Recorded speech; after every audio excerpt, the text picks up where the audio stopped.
Good morning, dear students. Today we have geography lesson.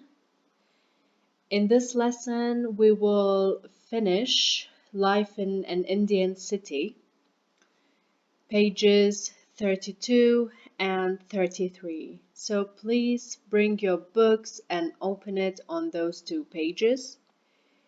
And let's have fun together for this lesson. Okay, now I am looking at page 32.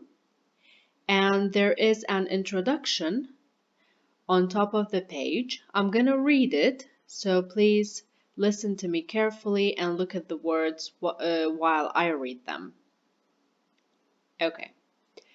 Look at the map of India on page 24. Can you find Kolkata?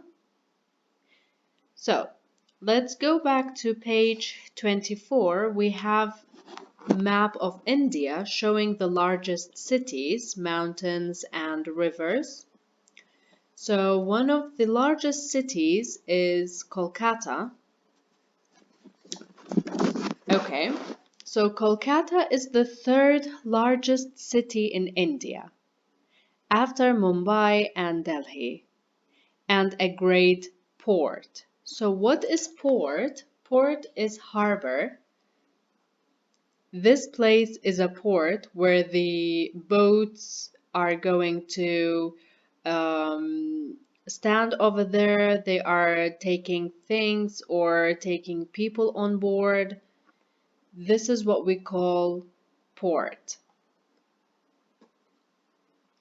Okay, let's read the first topic, which says the history of Kolkata. Okay. The history of Kolkata. Kolkata's recorded history began in 1690 as a small trading village by the Hooghly River in the days when Britain ruled India. So this is the Hooghly River. This Hooghly River plays an important role in Kolkata because the people are using this river for trading. Okay? They trade between the villages or maybe other countries using this river. Let's continue. The village grew rapidly into a city as a result of trade in cotton, silk, the dye called indigo, and later tea and jute. Okay, so if you look at these pictures represent these words. So cotton is this, silk is a type of fabric which is very smooth. Indigo dye, indigo is this color, we call it indigo, and jute. Let's see what is jute. Jute is obtained from the bark of certain plants and is used for making sacks, mats, and ropes. Okay, jute is obtained from the bark of a certain plant. So the bark of plant is this cover. Every plant has this. If you can see, this layer that is covering the plant, we call it bark of plant. So we take this bark, it's of a certain plant, they take it and make jute from it. Okay? And what they use this jute for, they use it to make sacks, mats, and ropes. We even have these ropes in our classroom, and sometimes I used it for decoration and things. So people are really using these three materials made from jute. Let's continue. After India became independent from Britain in 1946, Millions of refugees poured into the city because they did not want to live in the new country of Bangladesh. So, after they were released from Britain, millions of refugees. Let's see what is a refugee. Refugee is a person who has been forced to leave their country in order to escape war or natural disaster. So, while Britain was taking over, most of the people went out of their country because of the war or other disasters. Now, all of them, they went back to Kolkata, and millions of refugees poured into the city because they didn't want to live in the new country of Bangladesh. Now, this makes a lot of people to go there, and it will be really, really crowded. That's why Kolkata is one of the most crowded cities in India. Let's see the city today. Today, Kolkata is the most crowded city in India. Just like I said, it will be the most crowded city in India because millions of refugees went back there. So, today Kolkata is the most crowded city in India with more than 14 million people. 14 million people is not a small number of people, it's a large amount of people there. The export of jute, rice, tea, textiles, chemicals, and paper is still an important part of the city's economy. Of course, they should do these types of exportations and trading, otherwise, the city's economy will not be strong and it will break down. The center of Kolkata contains the state government offices, luxury hotels, convention centers, hospitals, and shopping malls. It also includes some of Kolkata's tallest buildings. Okay. I'm going to the right side of that paper because we still have two pictures and other paragraphs to read. So please stay on page 32 and we're continuing. Surrounding the center are residential buildings. So you probably know what is a residential building. Residential building is it's apartment, different blocks that contain many apartments for people, like people live there. These are mainly low-rise, although there are some blocks of apartments.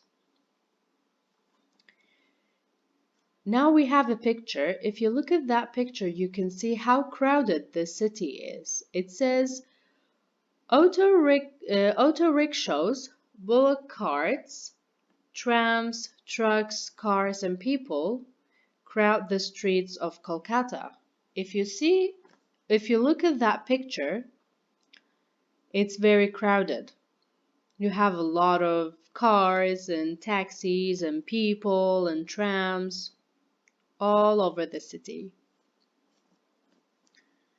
That is not good because this type of city, it will cause a lot of pollution to our air and environment because a lot of cars are going out, leaving carbon dioxide, and it's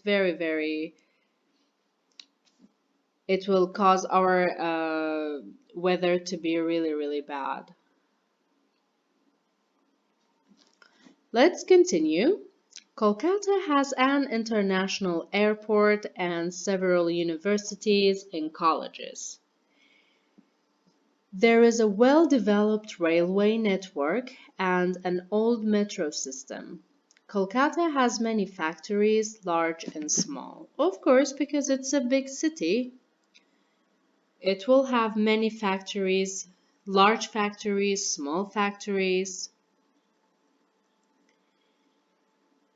If you look at this picture, which is the last picture in this page, it says the Victoria Memorial, built during the British occupation of India, is now a museum and tourist destination. If you ever decided to go to Kolkata, you can visit that museum. Why not? Okay, let's continue.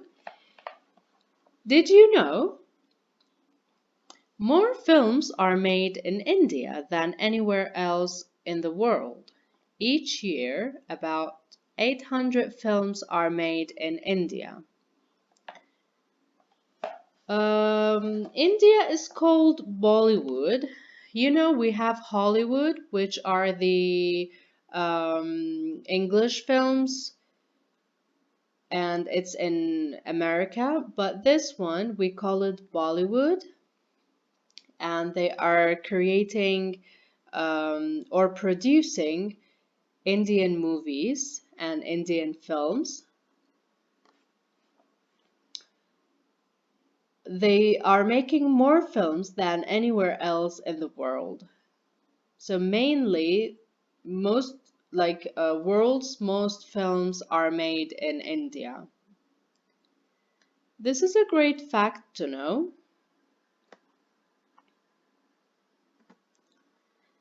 Let's continue. Shanty towns. This is the last topic that we are going to talk about. Shanty towns. As in many cities around the world, Kolkata has shanty towns or slums. So let's see what is a shanty town. They are home to thousands of people who moved to the city in search of work. The shanty houses are made from scrap pieces of wood, plastic, and metal. There is no running water, electricity, or proper roads.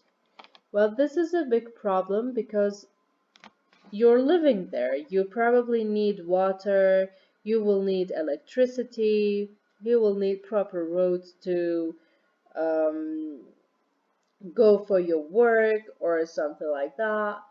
But these poor people, they lack all of these and they have problems getting water or electricity, and they don't even have proper roads.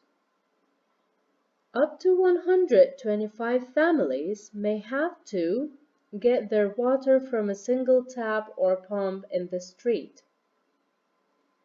And people often have to queue for hours to get water.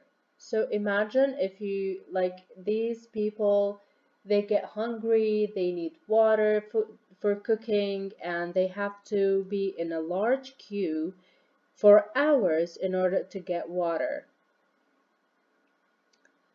The children who live in the shanty towns often have to work from a very early age. Many children work in factories, although it's against the law.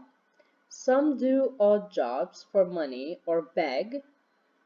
Many adults and children search the rubbish dumps on the outskirts of Kolkata looking for things to sell or reuse.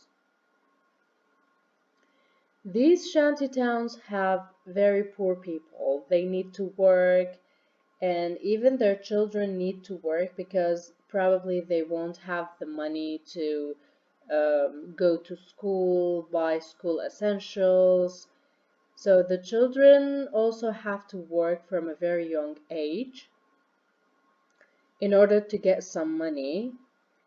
Also, they are searching the rubbish dumps in order to get something they can use or they can sell. Now, if you look at this part of the slide, you can see the shanty towns. People living here, they are really poor. They need money and they don't even have proper houses or proper roads. They don't get enough water. They're having a very difficult life to live. Okay, and that was the end of page 33. Life in India was a very fun subject and topic to have, and I guess we finished that chapter. And you already done the other sections with Miss Lava. So what I want you to do is I want you to go over it and study, because next week I might put a quiz for you. In order to answer that quiz, you need to study. So please make sure you study very, very good in this chapter. And next week we will start chapter 4, which says how to spend our leisure time. Okay? But before that, I want to make sure that you understood everything in this chapter, Life in India. So please make sure to read the sections very well. And if you have any question, you can ask me and then finish your study. Okay?